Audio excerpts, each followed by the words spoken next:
dediler. Dayı seyrettin lan. Biz her yıl Ayaz'a bir çoğuş kaçacağız. O da bize ulukan soğut veriyor. Şimdi şu yıl biz Ayaz'a bize soğut veriyor. Ne bizim Ayaz'a soğut verecek olan. Ayaz'a soğut verecek olsa ular çağmasına gitti Ayaz'a. Uyan o şu takı deyin de. Dur. Ayaz'a büyür ne mi soğut veriyor? 20 kıdı. Ne miydi? Dayı o Elem Dinçaş merkezine bak gördünüz mü? Oğul. Şu dayda aynakta oturup görüyen kino filmler gördünüz mü? He, böyle aynak takyan ödün kinonun içinden geçen vakayanın içinde yardı ya. Doğru. O bana doğru kadar indi. Yok bolana ondum. Yok. 20 kıtıya değil 10 kıtıya değil ama. Yok bizimki 20 kadar bizimki ondan hem ilk koşuk. Büyük göz gördüm bana doğru kadar indi. Bolana. Neymiş bolana? Ondun Ayaz bağı görmeli. Neymiş Ayaz'a abi görmeli? Dayı sebebi Ayaz bağı burada aydıp beremize sonunu için dinlep otur ya siz oturma ya. Oturur benim sokuna destek ne Korkudayım ha. Ya. Onunla bir şartımız var. O ne etsin?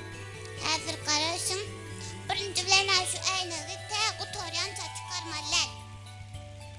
İkinci bilen bizim aytcan zatlarımızı göz önümüze getirmeli. Gördüm ayıryan sana ayırma. Böyle başladık. Var. 22'de erteksi. 2012 yıl 31. dekabr 12 saat 37 minut. Tadil akşamsı uzaktan çağılan saatlik sesler istiriyor. Tadil geldi. Tadil'le kalkın çişlik pişir ya. İyice bir gitti. Birden çalıcı Şemal dur ya.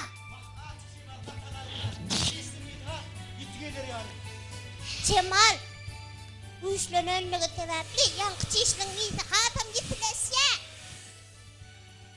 Şemal salımın içine geçip gitti ya. Birden yağış yağıp başla ya.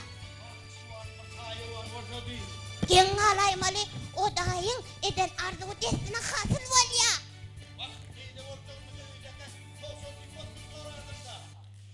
Yönü şu vakit o dayın kaptanından yağışı edilip bir kıyıcağız geçip var ya de. O dayı yürüğü avat o kıyıcağıza sayıvarını verdi. Ne biçim? Dayı yürüğü avat ver ya değil la vermeli.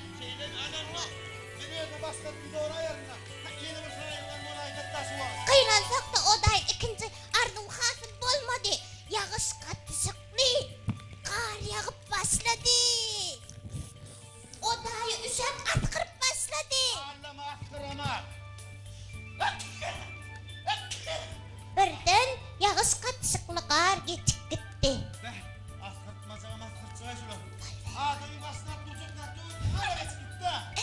Yöne o dayın birinci uzağa çekmedi. Birden hem nerededir bir yerden yılan peyda oldu. O yılan o dayın başına oralıp başladı. Yöne o adamın birden yadına düştü. Yılanın yığrenyanı banan. Şimdi banan dayı. Hava. O pencerenin cüvütünden banan gözlep başlaya.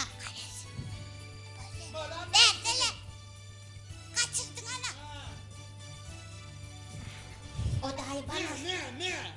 Ala yılan bananın iyisini yıkattı da yine de iyisine gitti. Bolla dayı Ayaz havada koydu. Banan giderse yılan yine de peyda oldu.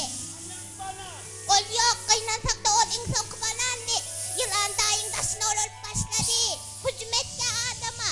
Yöne adamın akıllı yılanın kadar güçlüken. Ol yankı iyan bananın izini yılanın yüzünü üfledi olin. Yılan yankı bananın izine mayıl olup adam bilen dost oldu.